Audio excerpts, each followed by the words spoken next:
Hello, everyone. Each day across our company, we recognize associates through what we call uplift stories. I was really moved by one of these recent stories. Haley, a cashier at one of our Atlanta stores, was chosen to provide a commencement speech for all 2020 graduates on NPR. In the fall, Haley will be attending Southern University in Baton Rouge, Louisiana, majoring in nursing.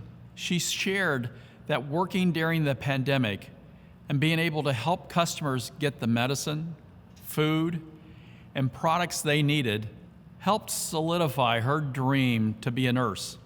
Let's hear about Haley's experience in her own words. I had to exercise compassion, patience, and quick thinking under pressure, and I am so very grateful for that experience. What I hope you graduates have learned from this experience is that you have to be in the moment and live for today. Have goals and dreams, but be adaptable. Thank you, Haley. That was fantastic. Your message really spoke to me. Compassion, patience, quick thinking, learning from your experiences to be better, be adaptable.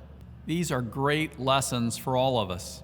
Now, as we move forward together in our next normal, we've learned and continue to learn each day. We've adapted and maintained many safety measures like frequent and thorough cleaning, social distancing, and offering contactless shopping options like pickup and delivery, and healthy habits like frequent hand washing. Staying home when you feel sick and wearing a mask may be slightly different or more frequent than we've done before, but necessary to keep our associates and customers safe. This weekend is the first official day of summer and Father's Day. We are here to help make sure you have the fresh food, products, and gifts to make your celebrations, even at a distance, special. I want to wish all fathers a very happy Father's Day, and especially my own dad. Thank you for inspiring, taking care, and teaching those around you. Dads help make the world a better place.